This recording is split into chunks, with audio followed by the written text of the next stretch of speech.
আজকে আমি বানিয়েছি ফ্রাইড রাইস, কিন্তু একটু অন্য স্বাদে। আপনাদেরকে আজকে এটাই বানানো দেখাবো।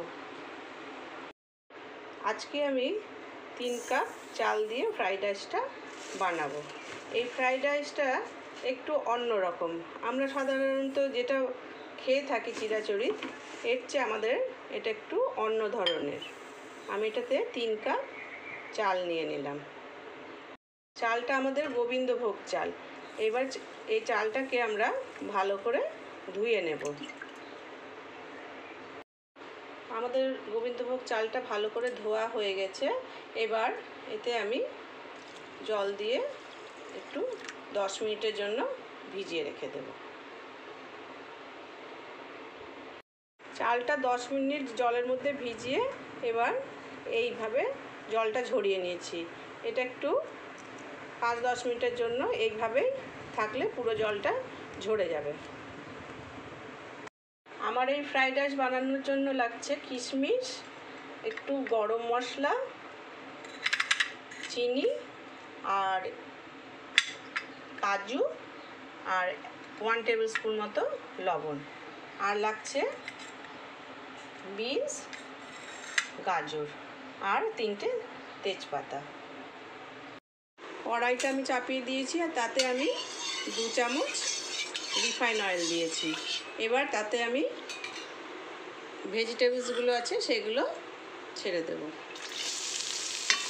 এগুলো একটু হালকা করে ভেজে নিতে হবে।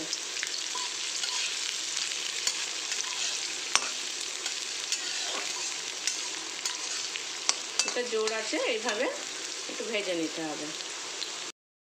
ভেজিটেবলসগুলো আমাদের ভাজা হয়ে গেছে। এবার আমি এটা তুলে রাখবো।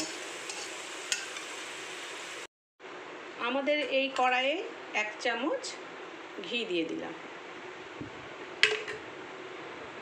তাতে দিয়ে দিলাম গরম মশলা, 3টে তেজপাতা আর কাজুটা দিয়ে এবারে এইভাবে নাড়াচাড়া করতে হবে। একটু হালকা লালচে ভাব করে ভেজে নিতে হবে।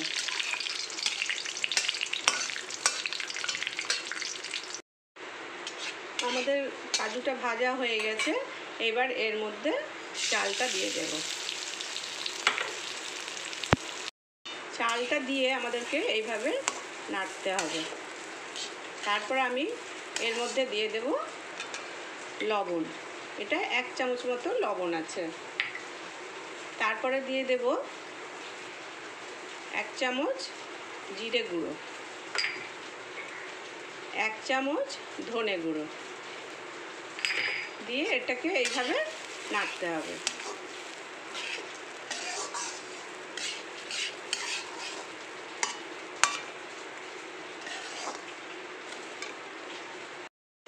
মশলাগুলো দিয়ে 5 মিনিট নাড়াচাড়া করার পরে তাতে দিয়ে দেব চিনি। এটাতে 2 চামচ মতো চিনি আছে। চিনির এটা পছন্দটা আপনাদের নিজেদের মতো দিতে পারেন। আর দিয়ে দিলাম কিশমিশ দিয়ে এবার এটাকে এভাবে আরও 5 মিনিট এভাবে নাড়তে হবে।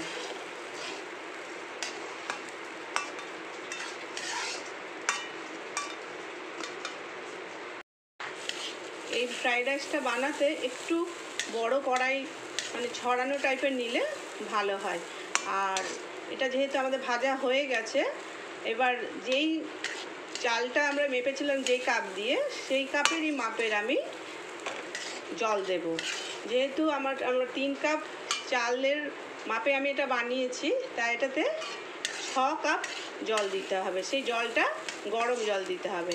এবার আমি এটাতে 6 কাপ জল গরম করেছি। এবার এটা 6 কাপ জল দিয়ে দেব।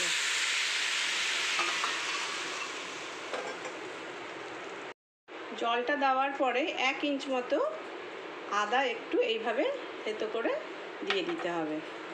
দিয়ে একটু নাড়াচাড়া করে এইভাবে এবার আমি এটা ঢাকা দিয়ে দেব। এবার এটাতে একটা ঢাকা দিয়ে দিলাম। এটা আমার 10 মিনিট কম আঁচ করে রাখতে হবে। আমাদের চালটা সেদ্ধ হয়ে গেছে। এবার এতে আমরা দিয়ে দেব ভাজা বিনস আর গাজর দিয়ে এটা আরও 2 মিনিটের জন্য একটু ঢেকে রেখে দেব।